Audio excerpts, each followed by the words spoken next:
अस्सलाम वालेकुम नाज़रीन, प्रोग्राम दूसरा रुख में खुशामदीद। मैं हूं आपका मेज़बान नादिर गुरामानी। अहम तकरीरी से मुतल्लिक लंदन समेत मुल्क में अहम मुशावरत का सिलसिला जो है वो जारी है और साथ ही साथ जो तहरीक इंसाफ का लॉन्ग मार्च है वो भी शेड्यूल के मुताबिक अपनी मंजिल की तरफ रवां दवां है। साथ ही साथ सदर आरिफ अलवी की जानिब से इस सारे मरहले में बातचीत के अमल के ज़रिए मामले का हल के लिए कोशिशें की जा रही हैं, लेकिन उसमें जो खबरें सामने आ रही हैं उसमें ताहाल आरिफ अलवी साहब जो हैं वो कामयाब होते हुए नज़र नहीं आ रहे। लेकिन इसके साथ साथ जो पार्लिमान के अंदर भी एक सेनेटर आज़म सवाती की मुबैना वीडियो का मामला है वो भी पहुंच चुका है। चेयरमैन सेनेट जैसे पहले ही ये खबरें सामने आ चुकी हैं कि खुसूसी कमेटी तश्कील दे चुके हैं। तो अब इस अहम तकरीरी और जो आरिफ अलवी साहब की जानिब से एक बातचीत के ज़रिए मामले का हल तलाश किया जा रहा है, तो अब ये जो सियासी सूरत हाल है ये क्या रुख अख्तियार कर सकती है, सारे मामले पर हम बात करेंगे। सेनेटर सैफुल आबरू साहब जिनका ताल्लुक तहरीक इंसाफ, वो हमारे साथ स्टूडियो में मौजूद हैं, जबकि barrister Aamir Hasan Peoples Party के रहनमा हैं, खीलदास कोहिस्तानी साहब नून लीग के रहनमा और सीनियर तज्ज़ियाकार डॉक्टर हुमा बकाई भी हमारे साथ मौजूद होंगी।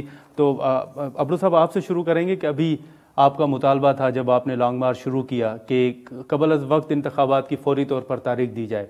अब जो लंदन में मुशावरत हुई उसमें भी नवाज शरीफ साहब कह चुके हैं कि कबल अज़ वक्त इंतखाबात की तारीख नहीं दी जा सकती। तो आप नहीं समझते कि हुकूमत ने तो आपको जवाब दे दिया है कि हम तारीख नहीं देंगे, तो फिर लॉन्ग मार्च आप समझते हैं कि उसका मकसद होगा? देखिए जी, लॉन्ग मार्च तो इनको एक्सपोज करने के लिए है ना। ये जब आए थे 10 अप्रैल को इन्होंने हुकूमत संभाली थी तो इन्होंने कहा था कि हम तो हुकूमत के लिए नहीं आए, हमें अवाम के जो मसाइल हैं उनको हल करना है। आपने देखा है अवाम के मसाइल इनसे हल नहीं होते। लेकिन हमारा ये डे 1 से मौक़िफ़ था कि ये जो माफिया है और जो मतलब आपने देखा था कि चंद साल पहले 50 रुपए के स्टैम्प पेपर पे के आदमी भाग गया, वहाँ लंदन में जाके बैठा और उसका जो जामिन था गारंटियर वो लोग जो अभी sitting prime minister of Pakistan है वो हैं। तो ये सारे फैसले ये लोग करेंगे। तो इसी पे हमारी पार्टी को ऑब्जेक्शन है कि भाई ये पार्टी, ये लोग क्यों ऑथोराइज हैं ऐसे डिसीजन करने के लिए। लेकिन देखिए ये बड़ा अलमिया है नादर साहब कि पाकिस्तान में इस वक्त पाकिस्तान के फैसले वो बंदा कर रहा है जो खुद कानून को मतलूब है। आप देखें ना, एक सजा याफ्ता आदमी वो वहाँ गए तो आपके दौर में वो खैर है, वो जैसे भी गया आपको भी पता है। कुछ चीज़ें ऐसी होती हैं जहाँ मतलब हाथ भी जलते हैं, मतलब आदमी बात भी नहीं कर सकता ना। आप उन चीज़ों पे क्या बैठ के जाएं। बात ये है कि ये वो लोग हैं, अभी देखें वो बंदा कह रहा है कि मैं इलेक्शन नहीं करवाऊंगा। उनकी तकलीफ हम जानते हैं, वो इलेक्शन में क्यों जाएंगे। आपने देखा है जितने बाई इलेक्शन 6 मंथ में हुए हैं तो जो अवाम ने इनकी हालत की है, तो अभी भी इलेक्शन में क्यों जाएंगे। ये तो चाहते हैं कि चले यार ठीक है, शायद हमें 5-6 महीने 7 महीने क्या है, ज्यादा से ज्यादा अभी जुलाई है ना, जुलाई तक है ना, और क्या होगा, कौन सी इसमें क़यामत आ जाती है। हम तो इनको एक्सपोज कर रहे हैं कि ये आप अवामी लीडर नहीं है और आप कभी भी इन अवामी फैसलों पे नहीं जाएंगे, अवाम से आप भागेंगे, ये अवाम से भाग रहे हैं। अगर इनकी मतलब अपने मौक़िफ़ में सच्चाई होती कि भाई अवाम इनके पीछे है, पारा जमाते हैं, तो ये तो कहते कि कल आते हैं इलेक्शन में, आ जाएं, अच्छी बात तो ये होती है। तो यही आमिर साहब से पूछ लेते हैं ना कि आमिर साहब अभी जो तहरीक इंसाफ की जानिब से अगर मुतालबा ये सामने आ रहा है, तो अगर आप समझते हैं कि खान साहब ने गलत फैसले किए, मईशत को नुकसान पहुंचाया, तो क्या हर्ज है अगर हुकूमत जो है वो इंतखाबात की तरफ जाए और फ्रेश मैंडेट जो है, आप नहीं समझते कि उसकी ज़रूरत होगी? जी बिल्कुल ज़रूरत है, हमेशा अवामी मैंडेट की ज़रूरत होती है और उसी के लिए कॉन्स्टिट्यूशन है और कॉन्स्टिट्यूशन जो मुद्दत कहता है उसमें इंतखाबात हो जाएंगे। और अगर इंतखाबात सियासत के लिए होने हैं, किसी सियासी मरहले के लिए होने हैं, तो फिर सियासी क़ुव्वतों से मुज़ाकरात करें, उसमें बात हो सकती है।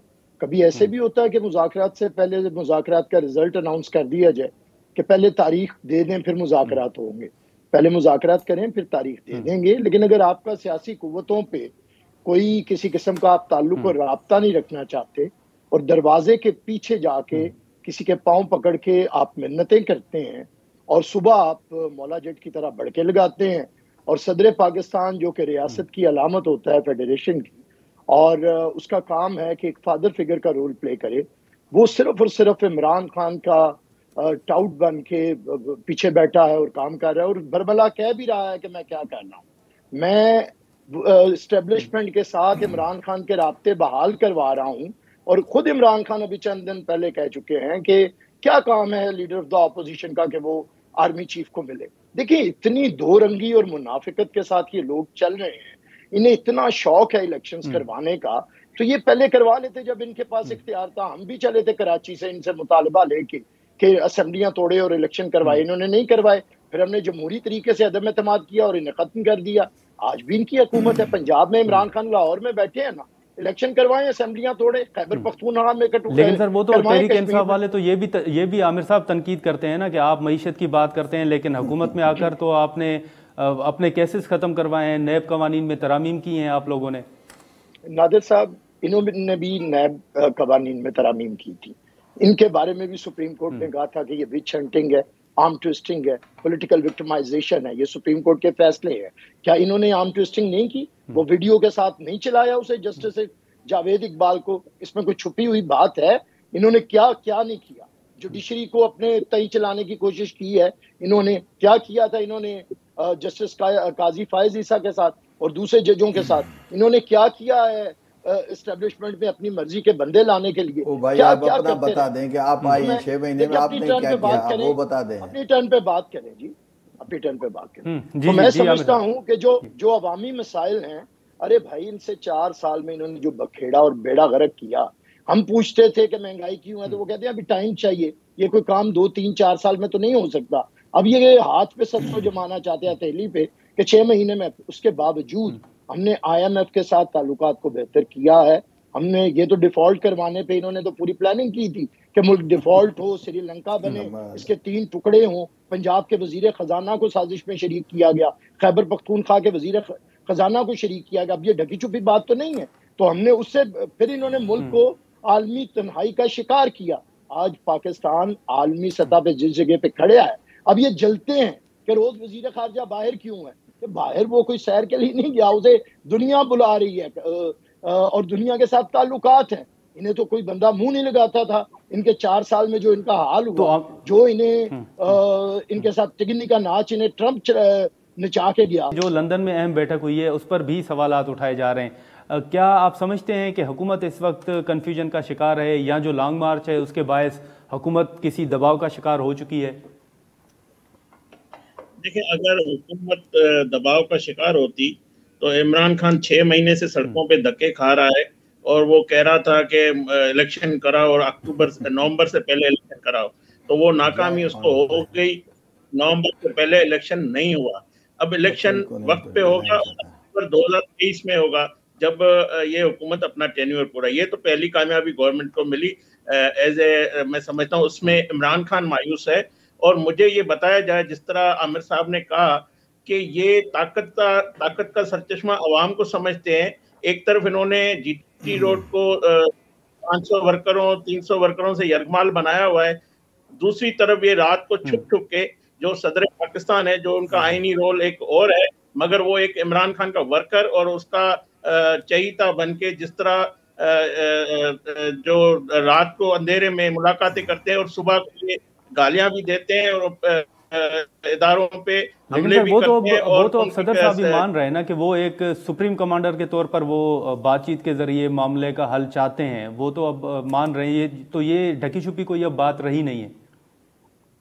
तो अगर फिर मुझे ये बताया जाए कि लॉन्ग मार्च का मकसद क्यों है, फिर क्यों पाकिस्तान की मईशत को नुकसान देने के लिए, या पाकिस्तान के जो अवाम है जिनका खून, जिनके 5 मासूम शहरियों का शहीद हुए हैं, तो उनका खून क्यों बह रहा है, या क्यों यरगमाल बनाया हुआ है अपने इस सारे GT रोड को।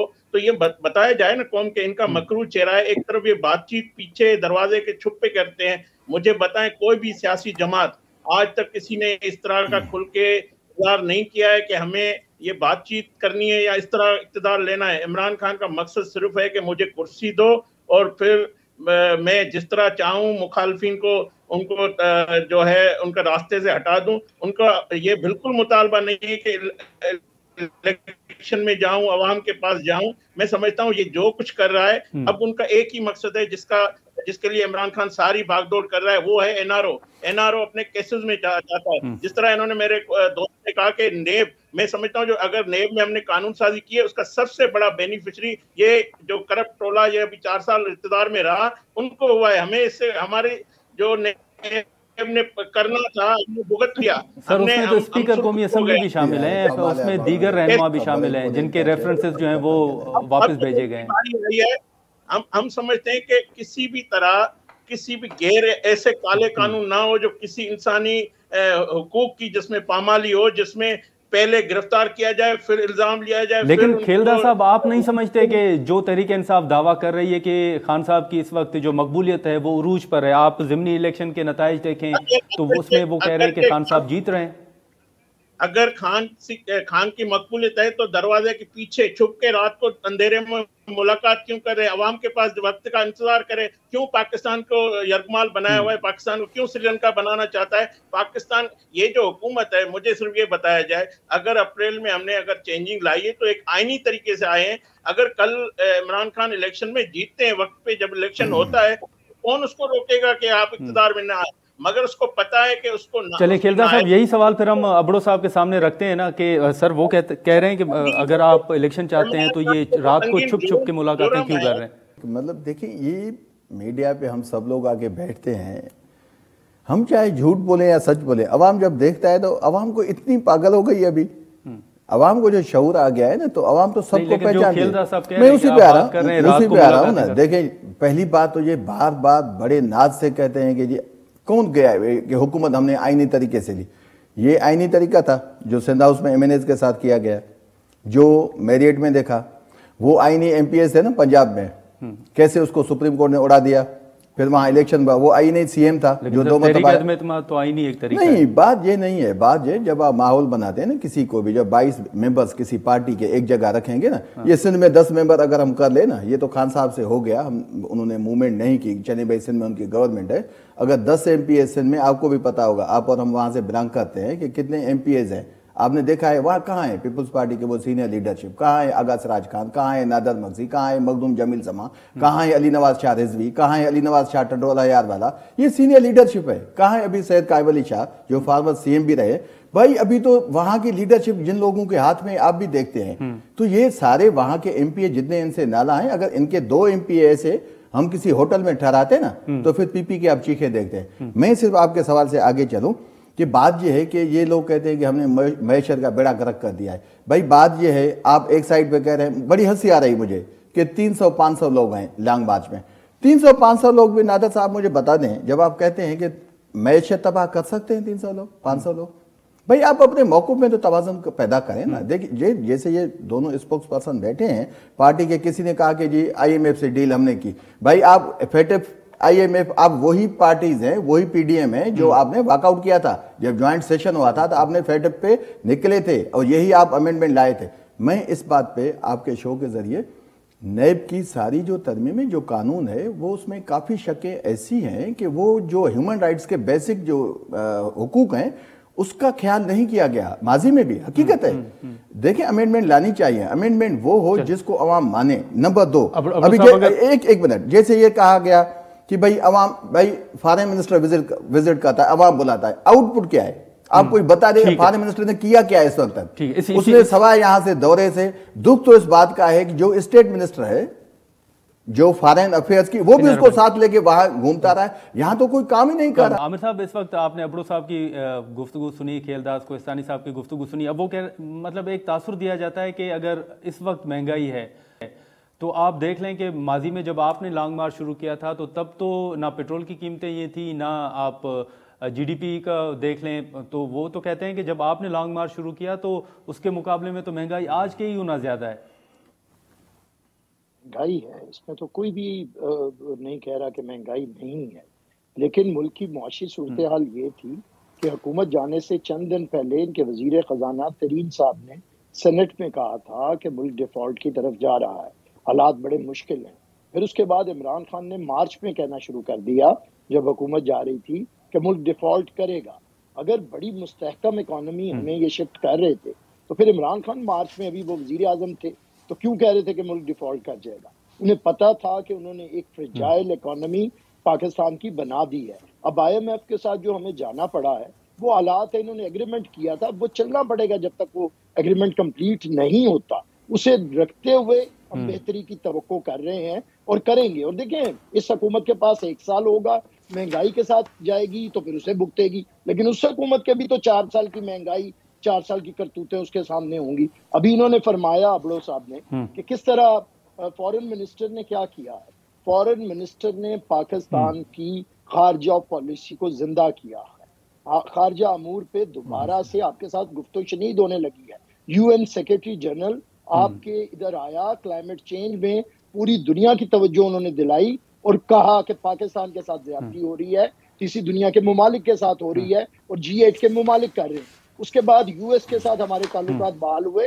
वो एक फोन कॉल जिसके लिए शाह महमूद कुरैशी और इमरान खान तरसते रहे, अब वहां पे प्रेसिडेंट तक राब्ता है पाकिस्तान के लोगों का। चाइना जिनके साथ इन्होंने ताल्लुकात को सर्द मोहरी के बाद खात्मे तक ले आए थे, आपके सामने है सारी चीज, दोबारा वहां पे शुरुआत हुई है और बेहतरी की तरफ जा रहे हैं। अगर खेलदास कोहस्तानी साहब के सामने अगर हम सवाल बात तो सुन लें, जी जी प्लीज। सऊदीया में घड़ी चोरी के बाद जो पाकिस्तान की तजलील की, और आज ताल्लुकात देखें, मिडल ईस्ट में देखें, गल्फ में देखें, टर्की में देखें, ईरान में देखें, अगर इन्हें नजर नहीं आता तो इनका पता नहीं चश्मा कौन सा है, वो तासुब का है और बुग़्ज़ का है। दूसरा, हमने सिंध हाउस के किसी एमएनए को इस्तेमाल नहीं किया, हमने इत्तेहादियों को लिया है। अगर वो इनके साथ थे तो इनकी हुकूमत पाक थी, अगर वो दूसरे के साथ जाए तो उसकी हुकूमत नापाक हो जाए। भाई सेनेट में आपने 15 सेनेटर तोड़ के, आपने फ्लोर क्रॉसिंग करवा के, हॉर्स ट्रेडिंग करके अपना चेयरमैन सेनेट बनाया। ठीक है आमिर साहब, डॉक्टर हुमा बकई साहबा के सामने एक सवाल रखते हैं। डॉक्टर साहबा, शुक्रिया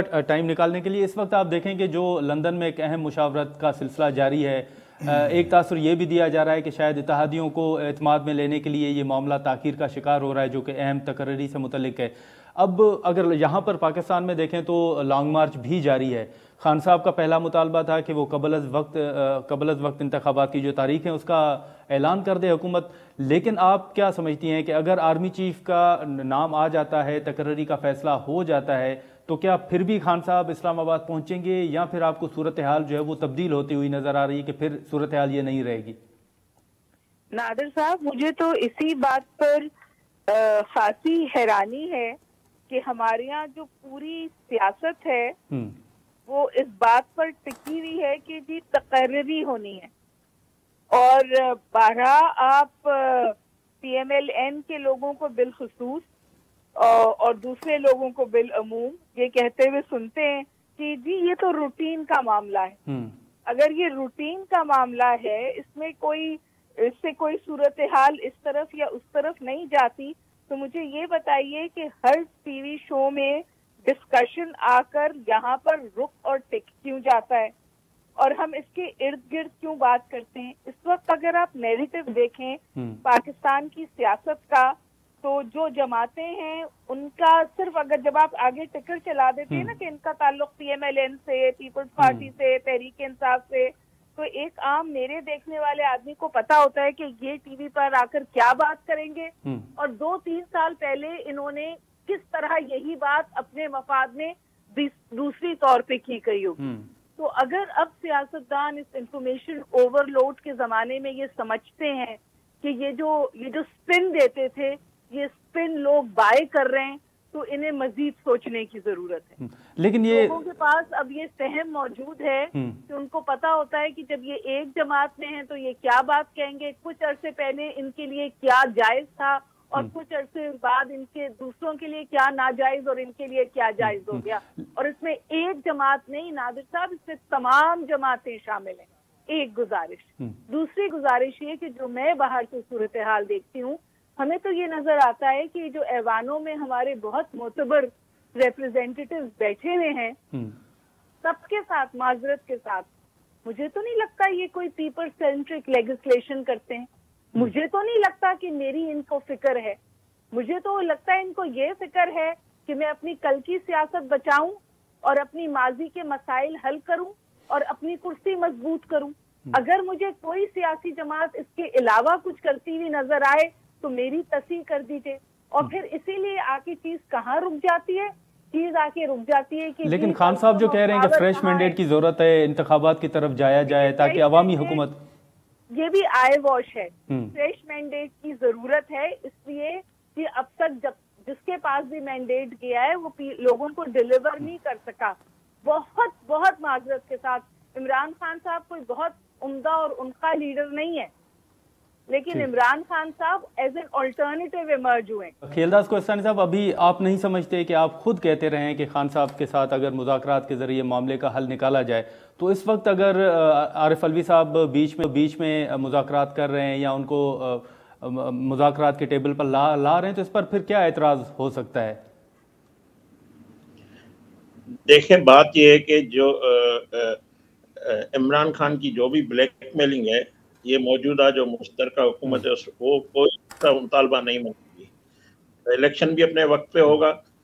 तकरीरी को उन्होंने मुतनाज़ा बनाने की पूरी कोशिश की है, जिस तरह इदारों पे हमले किए हैं, तो मैं समझता हूँ ये भी उसमें भी उसको नाकाम हुई है। और वक्त के हिसाब से जब रूटीन के एक जो मैडम ने कहा कि ये रूटीन तो बिल्कुल रूटीन की ये अपॉइंटमेंट है और वक्त पे होगी। इन्होंने काफी प्रेशर डालने की कोशिश की मगर मैं आपको बता दूं, आपके प्रोग्राम के तवज्जो से वजीर आजम साहब का इस मामले में उसके पास जवाबदेही इख्तियार है। यहाँ इदारे की तरफ से समरी आएगी या वो इदारे से समरी मंगाए, मगर जो रूटीन में हमेशा होता है, जो रवायत है उसके मुताबिक होगा। और वजीर आजम साहब बिल्कुल अपने इत्तेहादियों के साथ, उनको ये हक हासिल है, कोई भी गुफ्तगू करता है मगर फैसला उसको ही करना है। ये खुद तमाम पार्टी के जो नुमाइंदगान है वो बता चुके हैं कि ये वजीर आजम का इख्तियार है।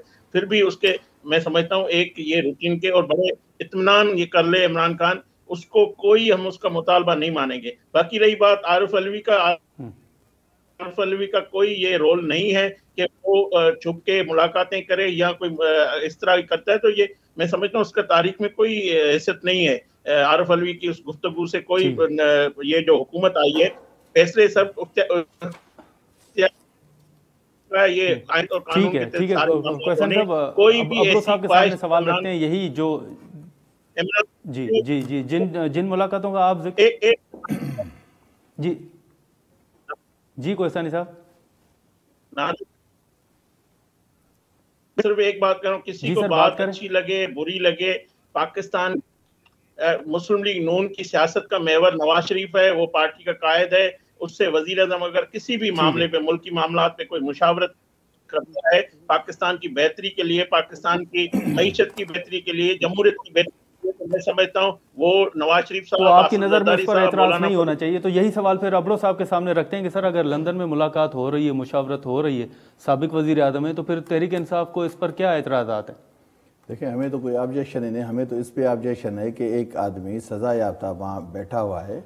लेकिन अभी ये जो कोहस्तानी साहब कह रहे हैं कि जी आरिफ अलवी की कोई ऐसे नहीं है, नवाज शरीफ जो यहाँ से भाग के गया है उसकी अहमियत है, कोहस्तानी की अहमियत है, आरिफ अलवी की अहमियत नहीं है। बात देखिए, बात आदमी अपने वजन को देख के बात करे तो अच्छा लगता है। बात भाई वो कन्विक्टेड है ना, मैंने तो उसको नहीं कहा। आपने देखा है कल वो अपने भाई को कह रहा था कि सारा काम जो है आप जाएं और इलेक्शन भी अपने टाइम पे, जैसे आपने सवाल पूछा तो उसने कहा कि इलेक्शन भी टाइम पे होगा, कानून के हिसाब से काम करें। तो फिर अपने भाई के साथ तो आ जाओ भाई, आप तो आ जाएं, आप तो उसके जमानत पे वहां बैठे हैं ना, 50 रुपए रजिस्ट्री में नहीं, मैं एक मिनट, वो आप जब कानून अपने भाई को बता रहे हैं, जो आपका अभी सिटिंग प्राइम मिनिस्टर, उसके साथ तो आ जाओ ना इधर, उसी फ्लाइट में। किसने मना किया है? कल पासपोर्ट उसको मिला है, डिप्लोमेट पासपोर्ट। उन्होंने कहा जब डॉक्टर इजाजत देंगे कभी डॉक्टर तो देखें, ये न जाने कौन से प्लेटिलेट्स हैं, हमें तो समझ नहीं आता कि ये प्लेटिलेट्स क्यों इनके मतलब कम हो जाते हैं। बात ये है कि भाई डिप्लोमेट पासपोर्ट कल उसको मिला है। आप बताएं डिप्लोमेट पासपोर्ट किसको मिलता है? कभी पाकिस्तान में कोई ऐसा सजा याफ्ता आदमी है जिसको डिप्लोमेट पासपोर्ट मिला हो? ये मजाक है पाकिस्तान के अवाम के साथ। तहरीक इंसाफ इसी पे ऑब्जेक्शन करती है।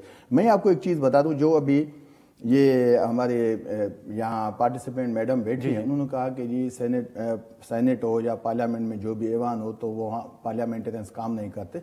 देखिए, इसमें कोई शक नहीं है कि जो काम पार्लियामेंटेरियंस को या पार्टीज को करना चाहिए वो नहीं कर पाए। लेकिन ऐसे भी नहीं है मैडम के मतलब कोई भी बंदा, हर जो पार्लियामेंटेरियन है वो काम नहीं करता। आप गवाह हैं, आप हमारे स्टैंडिंग कमेटीज में आते हैं, पावर कमेटी हो गई, कम्युनिकेशन कमेटी हो गई, इंटीरियर कमेटी हो गई, तो जो इश्यूज हमने उठाए हैं वो भी उसकी तारीख गवाह है। लेकिन अब्रो साहब, वो अब तो जो हुकूमत है वो तो यही तनकीद करती है ना कि जब वो पीडीएम जब अपोजिशन में थी तब वो आपको कहते थे कि इलेक्शन की तरफ जाएं, तब आप नहीं जा रहे थे। अब जब आपकी हुकूमत चली गई है तो अब आप उनको कह रहे हैं कि हुकूमत इलेक्शन की तरफ जाए। न करें इलेक्शन, इनका शौक है ना, ये अवाम में तो जाए ना। हम तो इनको कहते हैं, देखिए शहबाज शरीफ यहाँ का प्राइम मिनिस्टर है ना, वो पंजाब नहीं जा सकता। आपने देखा है कि फ्लड में पूरे पंजाब में नहीं गया। जिसकी 12 करोड़ से ज्यादा पॉपुलेशन है जिस सूबे की, वो बार बार सिंध में सिर्फ इसी पे चाहे पीपुल्स पार्टी मेरे साथ खुश रहे, अच्छी बात है, वो सिंध में गया है, लेकिन वो फंड्स लगे। देखिए हमें कोई ऑब्जेक्शन इतना नहीं है इनके ऊपर। हम तो ये चाहते हैं कि ये इनका, जैसे इन्होंने कहा कि नवाज शरीफ हमारी मरकजी रहनुमा हैं, लीडर हैं, हम तो चाहते हैं भाई इसको आगे लाए ना, वो यूके में बैठा है, किसी भी एक बता दें कोई इंटरनेशनल मीडिया का कोई इदारा हो जिसको उसने इंटरव्यू दिया है, आप ऐसे लीडर को लाएं ताकि कम से कम इंटरनेशनल, बैठा भी यूके में है, वहां भी वो सारे पाकिस्तानी 2-4 साहब, बेचारे साहब ने बड़ा बोझ उठाया है इनका, पाकिस्तान के पूरे पाकिस्तान के साथियों ने बोझ उठाया है इनका कि किसी न किसी तरह इनको डिफेंड करे। आप यूके में बैठे हैं, यूके में हर बंदे को एक्सेस नहीं होती, आप इंटरनेशनल मीडिया को बुलाएं, वो मरियम नवाज वहां बैठी हैं, आप दोनों आए, आप अपना जो इनकलाबी रुख है अब लोगों को बताए तो सही, आपका पता तो लगे कि वाकई आप इनकलाबी है या यहाँ से भाग के गए हैं वहां सजा याफ्ता होके और वहां वापस नहीं आ रहे। यही अब्दुल साहब सवाल हम रखेंगे आमिर साहब के सामने कि सर आपका जो एक नैरेटिव था, जो बिलावल साहब का नैरेटिव था जब लॉन्ग मार्च निकला पार्लियामान के अंदर, तो अब आप हुकूमत में हैं, 2023 के इलेक्शन अगर होते हैं तो आप कौन से नैरेटिव, क्या नैरेटिव लेकर आप फिर अवाम की तरफ जाएंगे? देखिए नैरेटिव है कि पाकिस्तान के अंदर नफरत खत्म होनी चाहिए, नफरत से बदजुबानी, बदजुबानी से तकसीम, तकसीम से इंतशार, फिर फितना और फिर फसाद फैलाना, इसे हम रोकना चाहते हैं और यही पीपल्स पार्टी चाहती है। अच्छी इकॉनमी मुल्क की हो, ये बारहा कह रहे हैं कि मरकजी हुकूमत के पास जो इख्तियार है, एक उसके पास खारजा अमूर हैं, एक उसके पास खजाना है, उसकी यही बहुत बड़ी कामयाबी है कि मुल्क को डिफॉल्ट होने से बचाए और आलमी तन्हाई से निकाले। उसके बाद 80% पाकिस्तान पे इमरान खान की हुकूमत है, दे लोगों को रोजगार, किसने रोका है? दे ना 10 करोड़ 1 करोड़ नौकरियां, 50 लाख घर, किसी ने नहीं रोका। बिल्कुल सर, पंजाब उसके पास है। यही सवाल हम खेलदास कोहिस्तानी साहब के सामने रखते हैं कि कोहिस्तानी साहब आपने देखा कि मुझे नाज़र साहब बात पूरी कर लेने दे प्लीज। मैं कहता हूं कि इमरान जब अवाम में जाएगा, इमरान नाजी की हुकूमत, तो वो देखेंगे कि सदर भी आइन शिकन है, वजीर आज़म भी आइन शिकन है, स्पीकर असद कैसर भी आइन शिकन है, इनका नाम अयूब या ज़िया मुशर्रफ के साथ लिखा गया है सुप्रीम कोर्ट के फैसले में, और खजाने का वजीर इनके पास है कोई नहीं, खारजा अमूर का हमसे ट्रेन शुदा इन्होंने लिया, इनके पास है क्या कि ये अवाम में जाएंगे? कोई एक इमरान ने आज तक बताया है कि मैंने 4 सालों में काम क्या किया है? क्या गालम गलोच में आप जाके लोगों से वोट मांगेंगे? गालम गलोच, नफरत और इंतशार, फितना, इस तरह नहीं सियासत होती। पीपल्स पार्टी जाएगी। बिल्कुल आमिर साहब, अब यही सवाल हम खेलदास साहब के सामने रखेंगे। कोहिस्तानी साहब, आपने देखा कि अब आप पर भी तनकीद होती है कि वोट को इज्जत दो, जब आप अपोजिशन में थे तो आपका एक नैरेटिव था, और अब कहा जाता है कि नून लीग ने जो एक अपना नैरेटिव बनाया था उस पूरे नैरेटिव से पीछे हट गई है। बिल्कुल हम पीछे नहीं हटे, और मैं समझता हूँ जो हमारा नैरेटिव था या जो सारी जमातों की जो इत्तेहादी हुकूमत है उनका नैरेटिव हमेशा रहा है, उनकी कुर्बानियां भी है, पीपल्स पार्टी हो, PMLN हो, मौलाना फजल रहमान, हमने हमेशा कहा है कि इदारे अपने डोमेन में रह के काम करे और सिविल बालादस्ती हो, पार्लियामेंट मजबूत हो। पहली दफा हुआ है पाकिस्तान का एक इदारा जो जिसके सब पे फख्र है, उन्होंने आके कहा कि हम सियासत से दूर रहना चाहते हैं। यही हमारी कामयाबी है और यही हमारा मकसद है। हम चाहते हैं कि जो जिसका रोल है वो अदा करे। अगर ये जो नया मॉडल मुतारफ हुआ है वो हमेशा जैसे लाया गया था, वो बार बार उसकी ख्वाहिश है, छोटे बच्चों की तरह जिद पे अड़ा हुआ है कि मुझे इख्तिदार दिया जाए, मुझे वो काम करने दिए जाए जो आइन और कानून जिसकी इजाजत नहीं देता। तो मैं सिर्फ इससे सवाल करता हूं कि सदर ममलकत जिसकी सिर्फ ये एक समरी साइन करने के अलावा कोई सियासी रोल नहीं है उसका, तो वो किस हैसियत में आज वो एतराफ कर रहे हैं कि जो हमारी बातचीत थी वो नाकाम हुई, हमारे मुतालबात इलेक्शन या और जो भी थे वो नहीं माने गए। तो ये रोल सदर पाकिस्तान का नहीं है। मैं समझता हूँ जो जिसका रोल है बिल्कुल कोहिस्तानी साहब, यही एक आखिरी सवाल अगर अबड़ो साहब के सामने रखें सर, टाइम मुख्तसर होगा। अबड़ो साहब, अभी जो स्वाति साहब के मामले पर कमेटी बनी है उसका आपने बाइकाट कर रखा है, तो इट मीन्स के जो फाइंडिंग्स होगी तहरीक इंसाफ उनको भी नहीं मानेगी? देखिए जी, फाइंडिंग की तो बात नहीं है ना। देखिए सेनेट की स्टैंडिंग कमेटी जितनी ये बनी है अभी इस इशू पे, पहले तो हम सारे लीडर्स को कह रहे थे कि भाई आप में इतनी तो हो कि यकजहती के लिए आप एक स्टेटमेंट तो दे दें। अभी देखिए वीडियो है, वो आदमी जो जहां उसने स्टे किया है उसी के रूम की वीडियो है, ये तो उसी का मजाक उड़ाने की जगह है ना। लेकिन मैं एक चीज आपके, ये भाई ने भी बात की यहाँ, बड़ा मुझे तहजुब होता है पीपी और नून लीग की मोहब्बत में। जितनी ऐसे मोहब्बत अभी हुई है ना, यकीन करिए हीरा जहाँ की मोहब्बत भी माजी में नहीं थी, 2018 से पहले नहीं थी। आप देखें, ये हमें एक मिनट, ये हमें कहते हैं कि बदजुबानी, उसमें बदजुबानी आप देखें जब बेगम नुसरत भुट्टो के साथ इन्होंने क्या किया था, उसके फोटोज किसने दिए थे, बेनजीर साहब को 97 में जेल में किसने डाला था, ये याद करें आप लोग। खेलदास कोहसानी साहब, आमिर हसन साहब और सैफुल्लाह अबड़ो साहब की गुफ्तगू आपने सुनी। यहाँ पर प्रोग्राम का वक्त खत्म होता है। अगले प्रोग्राम तक हमें दे इजाजत। अल्लाह हाफिज।